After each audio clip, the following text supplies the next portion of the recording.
Hi, good evening. So this will be the third part of the series that we were doing on systemic corticosteroids, and in this video we'll discuss a bit about pulse therapy. So before you go on with this video, it's important that you go through the part 1 and part 2. Part 1 of the video on systemic corticosteroids will tell you what exactly are steroids and what are their mechanism of action. While part 2 will tell you about all the adverse events, all the side effects that occur because of steroids. And thus, if you go through part 1 and part 2 in detail at your own leisure, you'll be able to understand what exactly are pulse therapy or pulse steroids. Now, most of us are very wary or they are very scared of using steroids in a pulse format. But remember, pulse is nothing but just a different way of giving steroids to your patient. It has its certain advantages and certain disadvantages. A better way of knowing about it is to go back and listen to the video on cyclophosphamide. At the end of that video, I was discussing and comparing DCP therapy. So you'll be able to know more about what are the advantages of steroid therapy in pulse format versus what are the controversies associated with pulse. Okay, so remember that pulse is just a special way of giving steroids to your patients, and if you know how the pulse is given and what all steroids are considered better as a pulse therapy, you'll be able to easily know and easily find out the specific indications and specific patient in which you will like to give pulse therapy. Remember, it's all about good patient selection, and it is all about selecting the pulse therapy or a particular steroid for pulse therapy. Okay, so with that, we'll be starting today's discussion on systemic corticosteroids part 3 pertaining to pulse therapy in dermatology.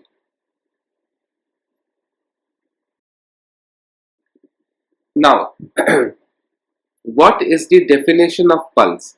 So this is a very important definition, frequently asked in Viva exams. You'll be asked what do you mean by pulse? So pulse is nothing but a supra-pharmacological doses. Remember, the word is supra. That means the normal doses in which steroids act are known as pharmacological doses. If you give a lot more than that, then that becomes supra-pharmacological doses. Okay. So supra-pharmacological doses of drugs given in an intermittent manner, that means not in continuous way, with breaks in between, to enhance the therapeutic effect and reduce the side effects. We are clear? It's supra-pharmacological dose given in an intermittent manner to enhance the therapeutic effect and reduce the side effects. Now, this definition is in context of giving IV steroids, and most of the pulses deal with IV administration of steroids, but there can be few instances where oral drugs are used, and that too are known by the name of pulse throughout the country. So we'll discuss them subsequently when we'll be discussing significant and separate pulse therapies. But remember that the definition includes administration of suprapharmacological doses of drugs in an intermittent manner to enhance the therapeutic effect and reduce the side effects. Okay, so pulse therapy was introduced in 1973, and like all our immunosuppressive drugs, it was first used to prevent rejection in post-kidney transplant patients. Subsequently, after kidney transplant, it started to be used to treat lupus nephritis and then eventually nephrotic syndrome, and this remained a significant indication for use of steroid therapy in a pulse format. And like all our drugs, we have kind of hijacked this drug or this way of giving drugs from nephrology, from internal medicine or post transplant medicine to use in our patients who are suffering from a chronic long-standing autoimmune disorders or immune-mediated disorders to provide a prolonged immunosuppression and subsequently good amount of relief. Okay. Now, the first controversy is that the actual dose is not defined. So, in this lecture, you will be hearing doses like 100 milligram, 500 milligram, 1000 milligram. Remember that all of these doses are arbitrary.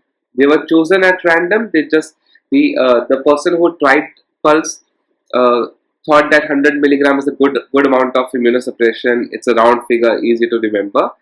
So remember that these doses are arbitrarily defined. There is no as such an actual dose. You can always share it, always change it as per your requirement. But we'll be mentioning the doses which we consider as a part of pulse therapy throughout the country, so that there is some amount of uniformity when we are talking among colleagues.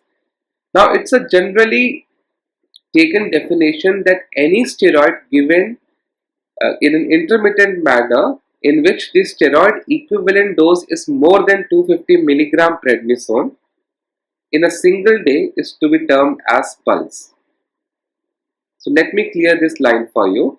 Any amount of steroid, any type of steroid, be it methylprednisolone or dexamethasone or betamethasone, if the amount of steroids given in one single day exceeds 250 milligram of prednisone equivalents, that means when you convert that particular steroid into prednisone, the amount of prednisone given in per day should exceed more than 250 milligram for it to qualify as pulse. Clear? So this is also a somewhat arbitrary definition, but keep that in mind. It can be easily asked in your viva.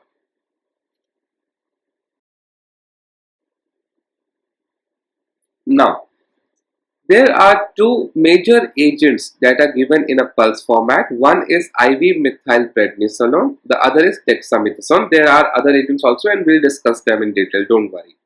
So what the advantage of IV methylprednisolone is that IV methylprednisolone is one of the first agents to be given as IV pulse therapy. Pulse therapy essentially started by using methylprednisolone. It has a lower mineralocorticoid activity and it is 1.25 times more potent than prednisolone. Clear? Now we require a lower mineralocorticoid activity because mineralocorticoid side effects include derangement of blood pressure, increased water retention, generalized swelling, okay? And the immunosuppressive effects of a steroid is due to its glucocorticoid action. If you want more details on that, go through the part 1 of the video and it will tell you a lot more in detail that we require a glucocorticoid specific or a glucocorticoid majority action, not so much as the mineralocorticoid action. So IV methylprednisolone has less mineralocorticoid action and the potency is 1.25 times. The dose defined is around 20 to 30 milligram per kg, which roughly translates to 500 to 1000 milligram per meter square. Okay.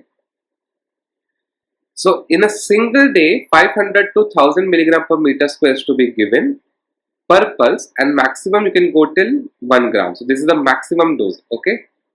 However, Wolverton mentions a bit lower dose, 10 to 15 milligram per kg, which is roughly half.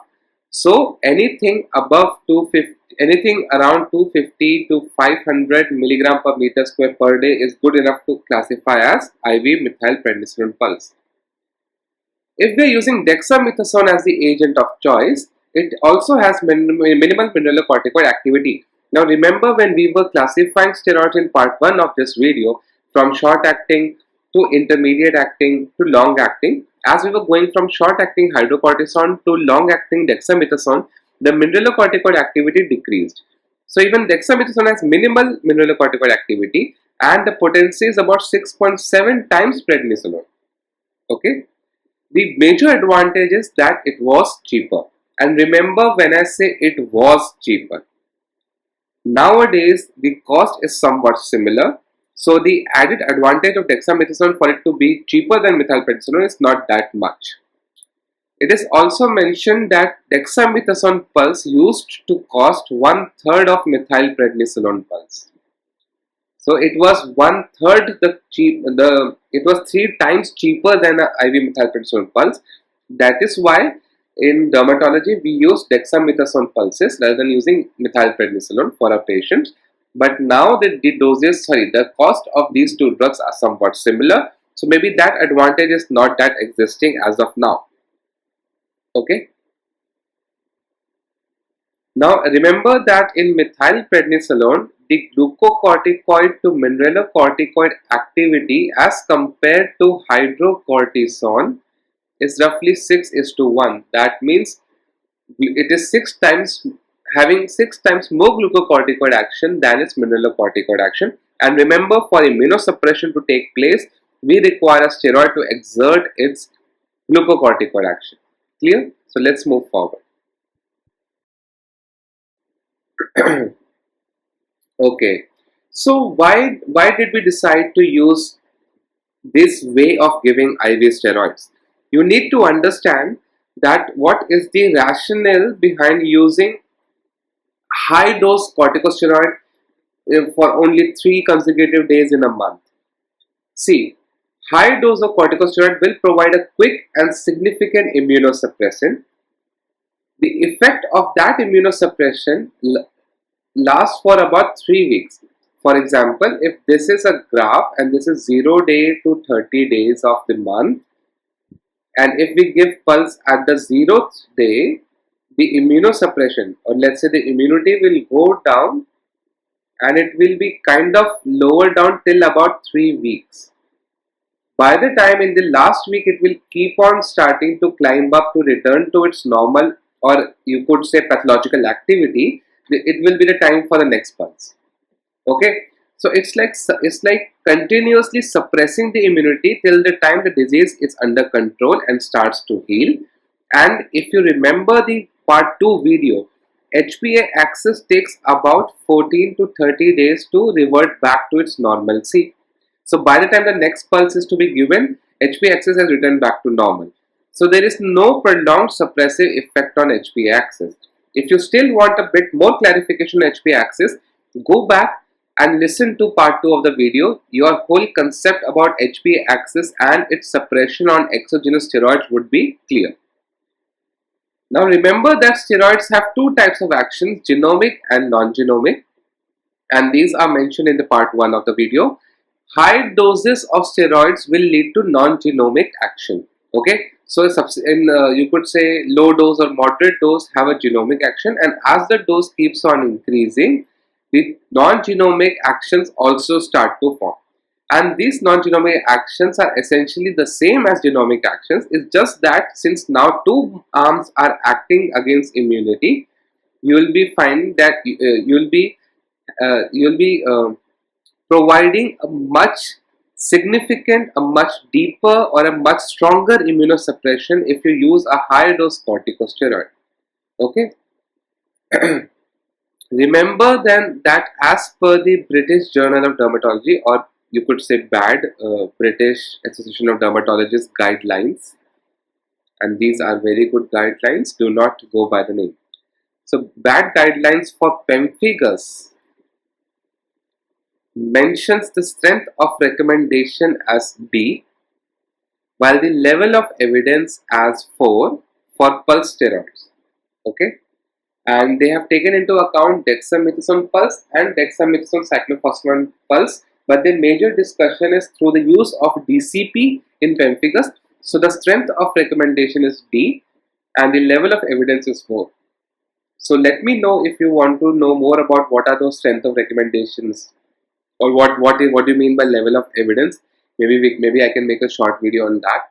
And what exactly are BAD guidelines for pemphigus, maybe I can make a short video. So just let me know in comments if you want that. Okay. Now, mechanism of action for steroid is essentially the same as daily steroid. The only advantage is that the non-genomic action now also helps to provide a prolonged immunosuppression. Okay. So you have the genomic action and the non-genomic action. The genomic action is because of the glucocorticoid receptor which is in the cytoplasm. So it's a cytosolic receptor along with the glucocorticoid response element, or GRE, and this GRE binds to the binds to DNA molecule, and this will control transcription and translations of various inflammatory cytokines. Okay, if there is trans activation, that means anti-inflammatory molecules are translated, and if it is trans repression, that means inflammatory molecule transcription is reduced because of steroids. Okay, this is a very brief action. Okay, and in this brief action, if you want to go more in detail, see the part 1 and you will be easily able to differentiate between trans activation and trans repression. Other is NFK beta, IK beta interaction. These have been discussed in detail in the previous video, so I am skipping that. We'll be concentrating just a bit on the non-genomic actions of steroids. Now, the non-genomic actions are because of other receptors, not the particular glucocorticoid receptor. Remember, there are two types of glucocorticoid receptors majorly, and the cytosolic main glucocorticoid receptors, when it attaches itself to steroid, it dimerizes. Both the types dimerizes, they come together, attached to glucocorticoid response element, which itself attaches itself to genetic material and translates into all the actions. There are other receptors also. For example, cytosolic glucocorticoid receptor. It is a rapid intracellular signaling pathway and it utilizes MAP kinases and chaperone pathway. It also utilizes various heat shock proteins. I'm not remembering the exact number of heat shock proteins, but you just need to know that heat shock proteins are implicated in cytosolic glucocorticoid receptor. Okay. There are also some membrane-bound receptors which regulate apoptosis of inflammatory cells, and they act by increasing this chemical known as lipomodulin. And this lipomodulin decreases prostaglandins and leukotrienes downstream. Okay. Now what happens is that when you use a very high dose of corticosteroid, all these receptors get saturated, they get quickly filled with steroids, and thus you have a very strong immunosuppressant. Okay, but these receptors have a tendency to go back to normal quite quickly, so the high dose immunosuppression doesn't last very long, and the side effects also doesn't last very long. As we have previously discussed, it lasts to just about 3 weeks, and that is the amount we require, and that is why each pulse is given at 4 weeks, 28 days from the first day of the pulse. Okay. Now, high-dose steroids also interact with the plasma membrane and thereby influence cation transport. They increase proton leak of mitochondria, and remember, if anything leaks out of mitochondria, it will lead to apoptosis of the cell. It's a very complicated mechanism. Go back to your Robbins second year and you'll be able to know more. It decreases calcium and sodium cycling along the plasma membrane of the immune cells, and whenever the membrane integrity is compromised for any cell, it will die.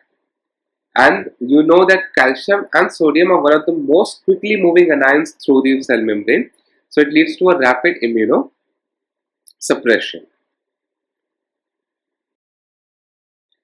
So just to recapitulate that when you have low dose steroids, only the genomic actions are predominant, and normally the cytosolic receptors are the only receptors which are carrying out this action. When the is increased to some intermediate doses, genomic and non-genomic also starts to play its role, and the receptors implicated are cytosolic and membrane receptors. And when we use a very high dose of steroids, the steroids also dissolve in the cell membrane, all receptors are saturated, and you have a prolonged strong immunosuppression.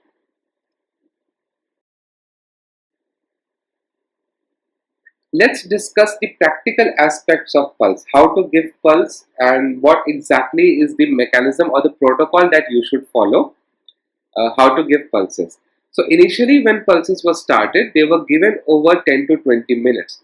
Okay, so roughly about 200, let me just start again. So approximately 200 ml over 20 minutes. But it was found that such rapid infusion led to hemodynamic instability. And what we mean by that, that means chances of shock, anaphylaxis, arrhythmias, heart side effects were very high. So it was decided to increase the duration over 2 to 3 hours. And what we used to give in the institute in which I was studying, it was over 3 to 4 hours. Okay. So the whole amount of steroid was dissolved in 150 to 200 ml of 5% dextrose. What we used to give was 500 ml. That means roughly 1 unit of 5% dextrose. The whole steroid was dissolved in that, and then over the next 3 to 4 hours, the infusion was completed. If your patient is diabetic, then you need to neutralize the dextrose that you are giving. Okay, so that's increased sugar. Now the reason why we use dextrose, we have discussed in previous lectures, that steroids lead to increased sodium and decreased potassium, and when you use normal saline, you are also increasing sodium. So there are two ways by which sodium is increasing, and that will lead to problems.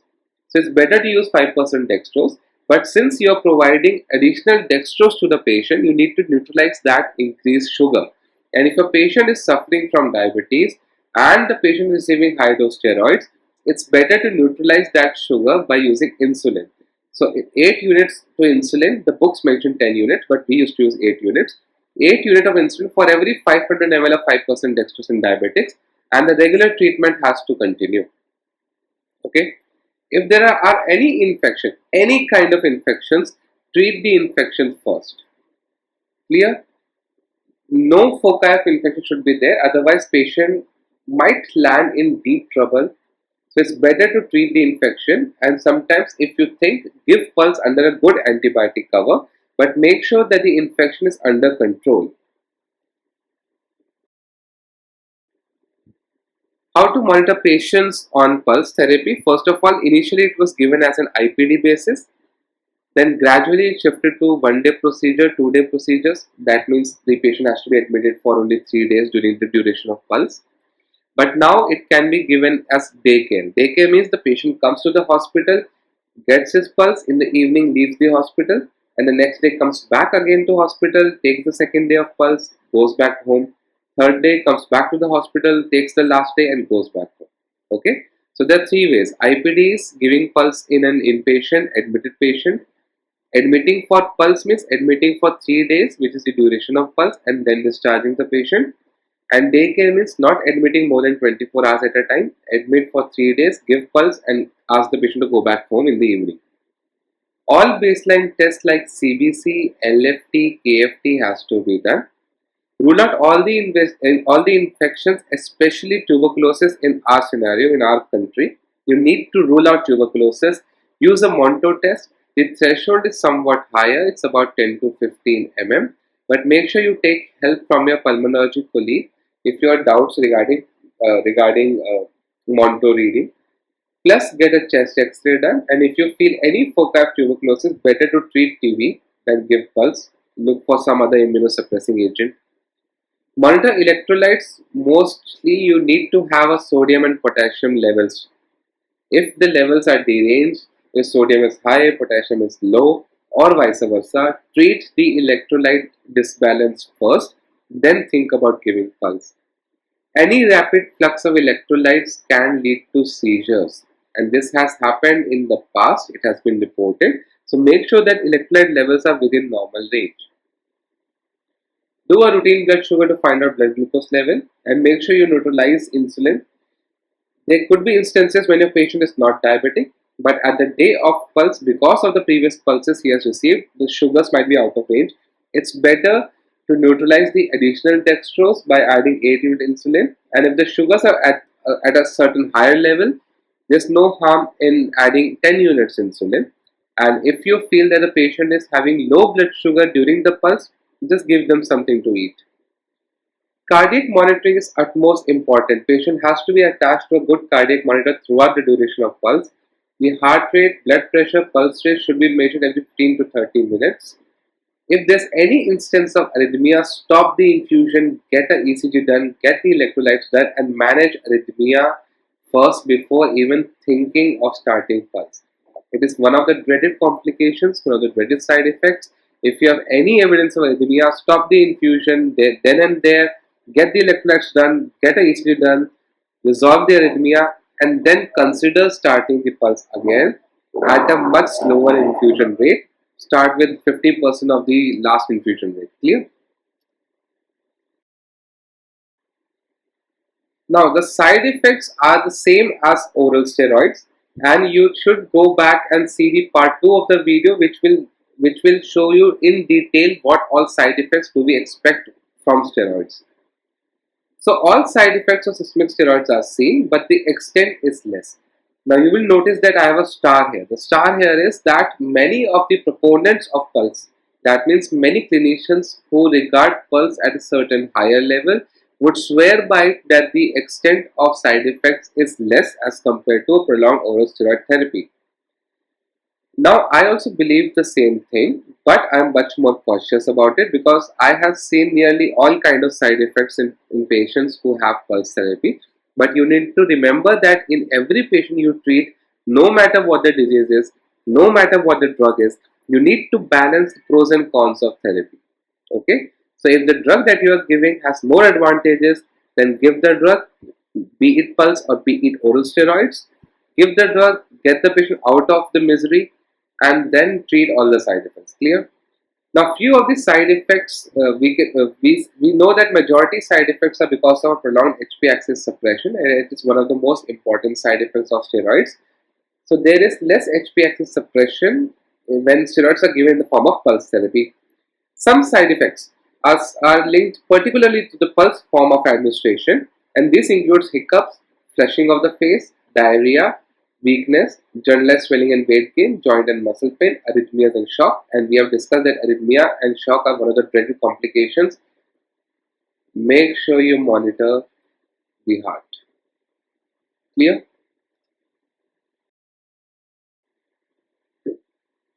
Now, in subsequent slides, we'll just discuss the modification and different types of pulse therapy. DCP has been discussed in details in the video on cyclophosphamide in dermatology, so I would request you to go and view that video again, so you'll be able to know what exactly is DCP. Now remember that there are 4 phases of DCP, 1, 2, 3, 4. In the first phase, DCP is given along with oral cyclophosphamide till there are no new lesions. In the second phase, since the lesions are now absent, DCP is given for 9 months along with oral cyclophosphamide. In the third phase, DCP is stopped and oral cyclophosphamide is continued, while in the fourth phase, every drug is stopped and patient is followed up for 10 years. So this is a very important question. I've been asked this question in my undergraduate viva, so in postgraduate, of course, they want you to know this. 4 phases of DCP therapy. There are some modifications. Sometimes what people have said is to stop oral cyclophosphamide in phase 3 but continue DCP for 9 more months. That is one modification. Other modification, now from where do we get this 9 months number from? Why was it changed from the previous 6 months to 9 months? Because the clinician or after prolonged studies have found that patients suffered from less relapse when DCP was given for 9 months rather than 6 months. Okay, so that is why the duration was increased to 9 months.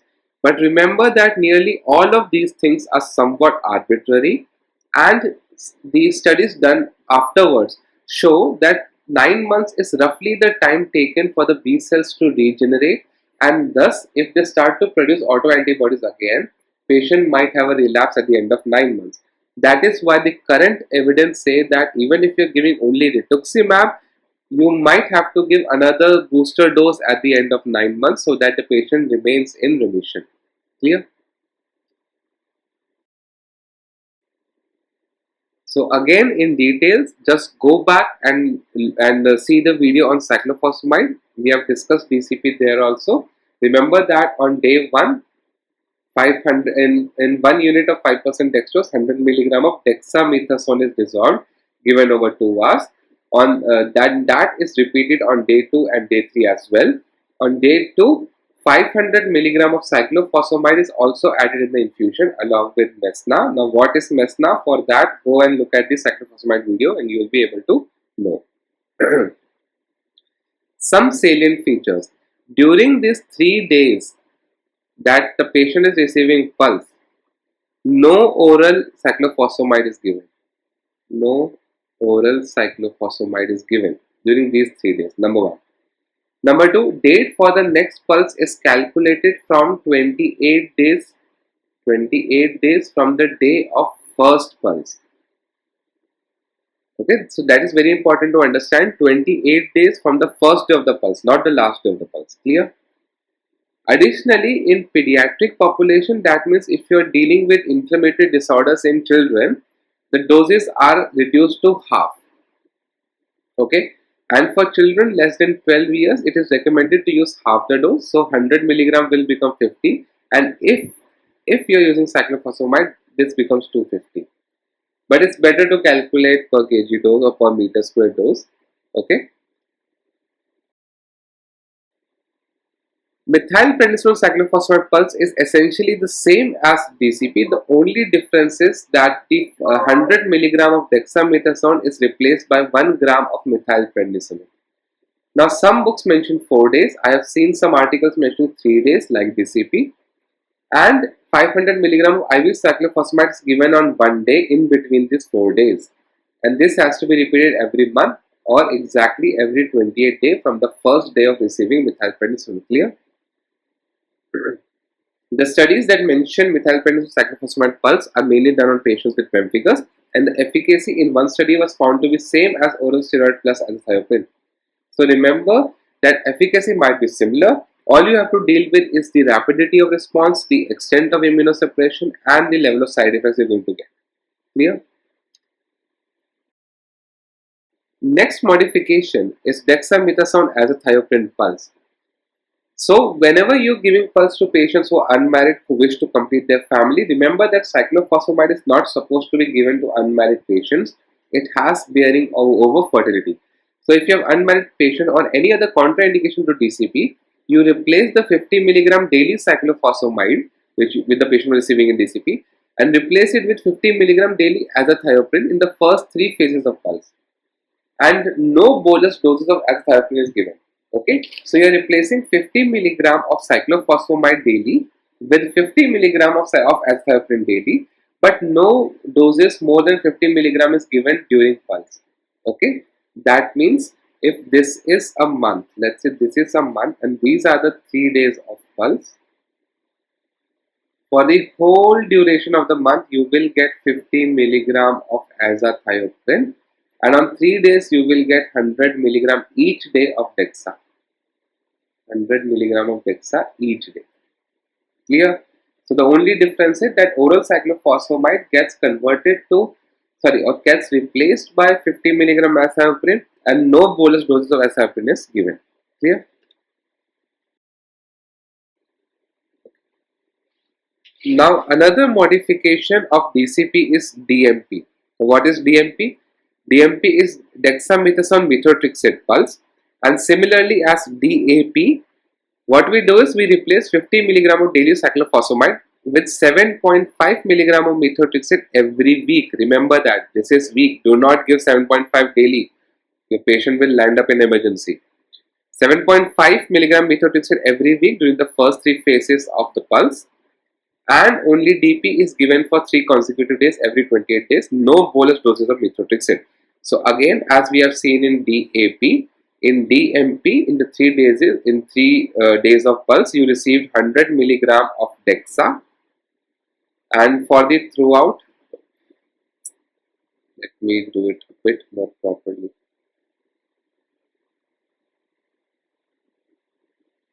So if this is the month and you have 3 days of pulse, in these 3 days you will receive Dexamethasone Pulse 100 milligram every day for 3 days. While throughout the month you will receive weekly doses of methotrexate 7.5 milligram. Now these doses are decided by comparing the immunosuppressive effect of different adjuvants and after multiple studies. So the pulse, the Dexamethasone-Methotrexate Pulse, the definition of pulse includes 7.5 milligram of methotrexate every week. Clear? Now in prednisolone pulse therapy, you replace the steroid, either Dexa or methylprednisolone, with prednisolone.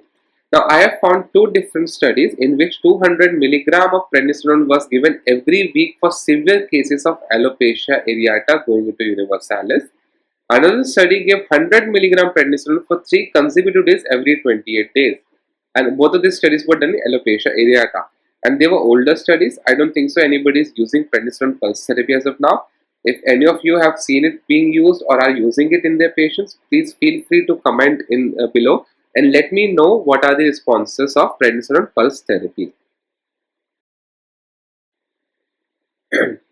Now, we were discussing the IV administration of steroids, and remember during the first slide of this lecture I was saying that the intravenous route of administration is not particularly pertaining to pulse. There can be other routes of administration also. So this one entity which I had found is topical steroid pulse therapy. That means it is intermittent use of topical suprapotent corticosteroid. Now remember that it is suprapharmacological dose used intermittently so that there is decreased side effects and there's increased efficacy. So that was the definition of pulse therapy. So if the route of administration is topical, this becomes topical steroid pulse therapy. Advantages of this is maintenance of remission. For example, you have given a stronger systemic steroids and now you want to wean off the patient from systemic immunosuppressive agents. You can maintain the remission with topical steroid pulse therapy. Now, I've seen this kind of therapy used in atopic dermatitis, in bullous pemphigoid, and sometimes I use it in burns. And these are only few instances where I would consider myself using suprapotent steroids 2 times a day. Otherwise, it's always once a day. The side effects are diminished and also it decreases the total cost of medication because now you're using steroids intermittently. Clear? I've seen multiple studies that mention its role in psoriasis. So the side effects of steroids like telangiectasias and atrophy and hypopigmentation, which is seen with daily use of topical steroids, are limited when you use it intermittently, a weekly dose of suprapotent corticosteroid. The steroid uses clobetasol propionate 0.05% weekly topical treatment with 3 consecutive applications 12-hour intervals. That means, for example, you apply once at Saturday morning, then at Saturday evening, then at Sunday morning, and that is all. The rest of the week is off. Clear? So that is known as topical steroid pulse therapy. Now, coming to the type of pulse which personally residents use a lot more as compared to IV pulses is oral mini pulse. Now remember, it is not pulse in the strictest sense of definition. First of all, the pharmacological dose is not matched. It is not suprapharmacological, number one. So that is why the creator of OMP used the term mini. So it's mini because the dose is decreased and the interval is 1 week. It's not 4 weeks like IV steroid pulses. The interval is 1 week. And it is oral. It is not IV. So 5 mg of oral betamethasone monosodium phosphate is given in 2 consecutive days a week. That means 5 mg on one day, 5 mg on next day, and the rest of the week is off. Okay. The dose can be as high as 10 mg each day for 2 days a week, depending on the amount of disease activity you are dealing with. And some of the clinicians would like to replace betamethasone with dexamethasone. The one advantage that I can see by replacing betamethasone with dexamethasone is that, remember in part 1 of the video I said that betamethasone does not have non-genomic activity. And we are giving pulse because of its non-genomic activity. So why give betamethasone? So it's better to give dexamethasone, so it makes sense pharmacologically. But since OMP by definition includes betamethasone monosodium phosphate given on 2 consecutive days, 5 mg every day, OMP actually means betamethasone. Okay, but you are free to improvise and modify if you think it is best for the patient. Now there's one funny story. I remember during my OPD when I was junior resident, my HOD asked me what is the full form of OMP, and I, being the stupid human being that I am, I replied oral Methylprednisolone Pulse. And there have been multiple instances when the HOD was angry, but this time he was not angry, he was laughing. And I'm so glad that he laughed, because if he would have been angry, I would have jumped out the window. Okay. So remember not to make the same mistake as myself. OMP means oral mini pulse. Its steroid is taken orally. It's mini because the dose is also less and the interval is by 1 week, not 4 weeks. And pulse because you are still giving somewhat of a pharmacological dose intermittently, only 2 days a week. Clear? And I personally use OMP left, right and center in vitiligo. I am ready to, spelling is wrong, we'll have to correct. Yeah, so vitiligo and alopecia areata, and I swear by using OMP. And the moment I see side effects, I taper and switch it off. Remember, no personal bias is as strong as the damage it can cause to the patient. Your loyalties lie first to the patient, not to your own biases. So make sure you use OMP when you think it will help the patient, and stop OMP when you think it is harming them. Okay. Now, oral betamethasone pulse. This is interesting. So it is same as OMP, because in OMP you use betamethasone. The difference is that this is a monthly pulse.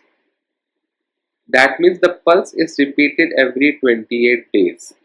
It is same as DP or DCP. That means pulse is given for 3 days. The dose is very high. It's 100 milligram. Okay, so let me write it away again.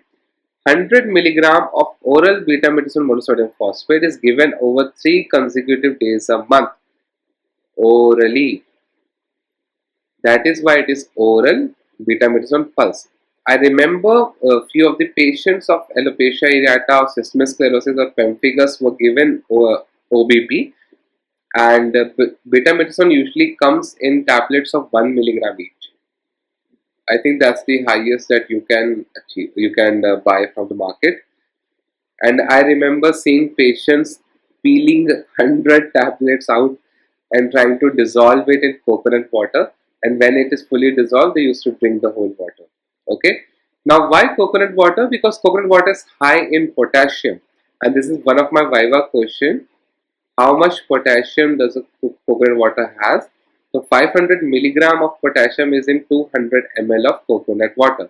Why 200 ml? That's roughly the amount you will receive in one single coconut, and it has 500 milligram. Other sources of potassium is 350 milligram in one medium banana. Remember that if your patient is on high dose corticosteroid, be it pulse or otherwise, potassium is going to go low. So it's better to advise them in high potassium diet, number one. Number two, do not give them potassium exploiting diuretics. Put them on potassium sparing diuretics if they have hypertension, and keep an eye on electrolytes. That is why in OBP they are asked to dissolve 100 tablets of betamethasone in coconut water and drink, and repeat that thing 3 times every 28 days. Clear? So that is OBP. Now, few of the questions that were asked regarding doubts about combining pulse with different other modalities. Now, we'll just discuss for a few minutes about what all factors you have to keep in mind when you want to combine different modalities together. Remember why you're giving pulse to a patient. Clear? There should be no contraindications to pulse. For example, if a patient is in sepsis, of course you will not think about giving pulse. If the patient has an infected foci, of course you will treat the infection first before even thinking about pulse. Clear? Remember that pulse is one of the forms of quickly acting immunosuppressant. In rituximab, it might take about 2 to 3 weeks or 2 to 4 weeks for its significant effect to be shown in patients of pemphigus. And what you can do is give one pulse and control the disease activity, and then give rituximab either along with the first pulse, so that by the time that after 3 weeks, when the effect of pulse is weaning off, rituximab can take over if there is no contraindication to both of these drugs. Remember that a heart condition and arrhythmia is an independent contraindication to pulse and an independent contraindication to rituximab. Okay, so one idea would be to give rituximab and pulse together, so that by the time the pulse is decreasing the immunity, rituximab keeps it lower down after 3 weeks and keeps the patient in remission. Okay, remember that rituximab, the current biosimilars that are available, drastically decreases the cost of cost of treatment. And one study that I found was that giving rituximab cost about 70 to 80,000, while 9-month pulse therapy could cost around 92,000. Now this is just a ballpark figure, and 1,000 other variables can be taken into account. But remember, the cost nowadays is not that much different. Okay, so cost is not that concerning. Concerning is the amount of immunosuppression you want, amount of side effects the patient can deal with, what all are specific contraindications in the patient, and what kind of rapidity or the onset of action you want. Okay. Same is for IVIG. IVIG is fast acting. What it does is it just absorbs all the immunoglobulins which are traveling in the serum of the patient and just removes them or neutralize them in the body. We will make a separate video on IVIG subsequently in the future whenever I have time.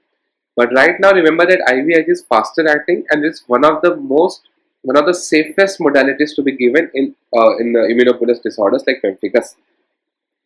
So if your patient is suffering from sepsis or there is one infective foci or the skin is that much denuded and secondarily infected that you cannot use high dose corticosteroid, better to use one cycle of IVIG and then maintain him on steroids when the infection is under your control and is subsequently treated. Clear? Now, one more thing that you can do is, let's say a patient comes to you and says that yes, I can afford rituximab, but it will take around 2 to 3 months for me to gather the funds. It's better to give 1 or 2 pulses, keep the patient under remission, let them get back to you when they have rituximab, and then give them rituximab. Okay, so make sure you start the healing first with pulses if there's no other choice, and then maintain the patient on rituximab. Clear? That could be also one modality. So there are no clear-cut studies comparing whether rituximab or pulses have any different in immunosuppression. I believe it's more in the lines of whichever modality has lesser side effects. If your patient is suffering from a cardiac issue, both of them you have to use very cautiously. So remember that sometimes is also instances of flare-up of disease activity with rituximab, and you don't want that. So first is to control the disease activity using steroids. Then when the patient is out of danger and is able to handle biologicals, give rituximab. Other modality is intermittent pulse. Intermittent pulses, that means since you have given one DP here, another DP here, and this is 28 days apart, sometimes you may consider giving one single day pulses, 1 day pulse in between. That means after 2 weeks from the previous pulse. You may consider that. Depending that the patient is showing healing with the pulse, but the healing is not fast enough, there is no foci of infection, and you just want to give one more boost in between. So you give 1 day intermittent pulse. I have seen this kind of intermittent pulse being given in patient of pemphigus, dermatomyositis, SLE, reactive arthritis. So intermittent pulse can be given that you know how it works, you can handle all the side effects, and you do a diligent discussion with your patient regarding pros and cons of it. Okay, so remember, rituximab, good maintenance agent, not at all costly as compared to prolonged pulses. IVIG, use it when your patient has any infective foci or is in sepsis. Intermittent pulse, when you want to give just one more boost up in between the next pulse, or let's say patient has an increased activity in between the next pulses, you just give 1 day, keep it shut for a few more days till the time of second pulse comes. I hope with this short 5-minute discussion, I was able to somewhat cover the modalities or the combination of modalities and what all to keep in mind when you are using 2 different modalities in concordance with IV pulse therapy in pemphigus. Now these are few of the selected articles. I have read more than these articles. These are good, important, knowledgeable articles about using pulse therapy in dermatology and what all different things to be kept in mind when you are using pulse therapy for various indications. Individual URL of these all articles are mentioned in the description. You can just copy paste and go to the respective articles and read it in detail. It will help you to understand better how a pulse acts and what are its specific advantages or disadvantages. Okay, so with that, I conclude the part 3 of this series. It was essential and important to divide corticosteroids into 3 parts because it's a very important topic. Number 1, I believe that dermatologists and rheumatologists are 2 branches who know how to use steroids. Okay, and this drug is a bread and butter. It's a powerful drug, but it is as powerful as the person using it. Okay, so you need to know even the little bit of intricacies of each of these drugs, and the more you read about it, the more you learn how to use this drug, the more comfortable you will be in using this drug either in pulse format or in oral daily doses. Remember to watch and re-watch these videos again so that the clarity is strengthened, and do go back and see the part 2, part 3, part 1 in subsequence, and see that part 1 deals with the normal physiological action of steroids, part 2 deals with the adverse events of steroids, part 3 deals with the steroids in IV pulse format, and I hope with these three part of series I was able to cover and clear most of the issues with steroids, and now we can somewhat safely use steroids in helping our patients. If you have any issues, just comment any doubts, any suggestions, any queries on how should I improve these lectures so that they are much more beneficial. Put them and mention them in comments. One suggestion from my side would be, once you have seen this video at normal speed, you may rewatch it at 1.5 times the speed. Okay, because now you know most of the points. All you have to do is just hear and recollect and then re-strengthen these concepts. So it's better if you just keep it running in the background and run it at 1.5 times the speed. And make sure you use the chapter notations given in the description so that you can revise it in a piecemeal manner. I know it is tough to go through an hour long or an hour and a 1.25 hour long video and in one setting. It's difficult for me also to make such long videos, but the length of these videos is required for us to understand a drug in its depth. Clear? I hope this series along with other series on different drugs have been helpful. We will meet again next week with a newer drug this time, and we'll keep on discussing drugs every week in full detail. Okay? Thank you, adios, and have a nice day.